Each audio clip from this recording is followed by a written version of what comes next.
अस्सलामुअलैकुम। टेंसेस में ये 12 नंबर का आखिरी है, फ्यूचर परफेक्ट कंटिन्यूअस, यानी कि मुस्तकबिल में और पूरा भी, मुस्तकबिल भी और पूरा भी और किसी खास टाइम से जारी भी। इसका फॉर्मूला है subject plus shall will plus have plus been plus verb first form plus ING plus object, और फॉर और सिंस का इस्तेमाल इसमें किया जा सकता है। अफर्मेटिव बनाएंगे यानी कि हम इकरार कर रहे हैं, इकरारिया जुमला। सब्जेक्ट का इस्तेमाल हम क्या क्या करने वाले हैं? आई मतलब मैं, यू मतलब तुम या आप, वी मतलब हम या हम लोग, दे मतलब वो या वो लोग, ही मतलब वो लड़का, शी मतलब वो लड़की, इट मतलब ये चीज़ या वो चीज़।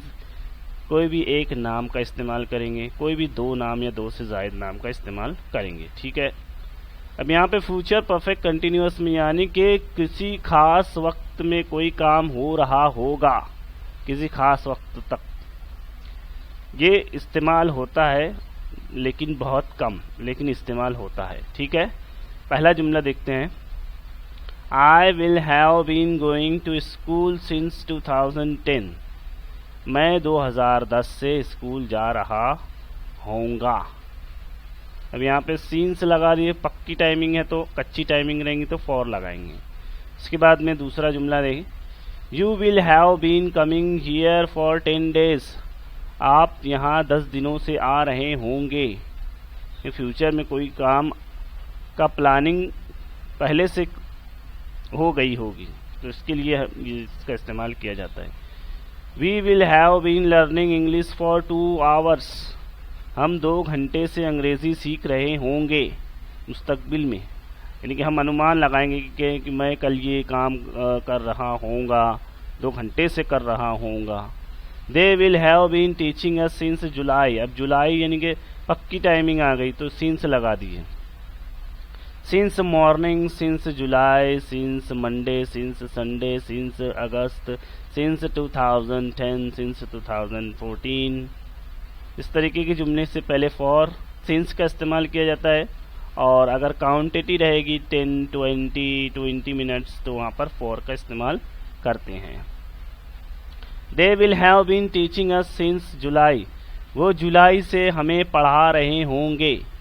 He will have been talking to me for 5 minutes. वो मुझसे 5 मिनट तक बात करता रहा होगा, यानी कि वो मुझसे या फिर वो मुझसे 5 मिनट से बात कर रहा होगा। फ्यूचर में अनुमान लगाया जा सकता है। She will have been cooking eggs since tomorrow morning. वो लड़की कल सुबह से अंडे उबाल रही होगी। It will have been raining here since tomorrow evening. कल शाम से यहाँ बारिश हो रही होगी। Ahmad will have been performing नमाज since his childhood. His childhood यानी उसके बचपन से, पक्का है तो सिंस लगा देंगे। अहमद बचपन से ही नमाज पढ़ता चला आ रहा होगा, यानी कि ये बोला जा रहा है कि अहमद नमाज बचपन से ही नमाज पढ़ रहा होगा, पढ़ता चला आ रहा होगा, तभी तो उसे अभी आदत है। इस तरीके के जुमले इसमें बनते हैं। Ahmad and Muhammad will have been, यहाँ पर will आएगा, will have been learning English for 3 months. Ahmad और मोहम्मद 3 महीने से अंग्रेजी सीखते चले आ रहे होंगे। will have been है ना, यहाँ पर आएगा will।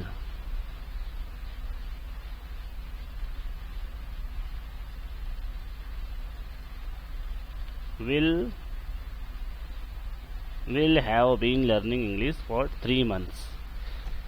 इस तरीके के जुमले इसमें बनते हैं। उम्मीद है आपको वीडियो पसंद आई होगी। वीडियो को लाइक करें, चैनल को सब्सक्राइब करें।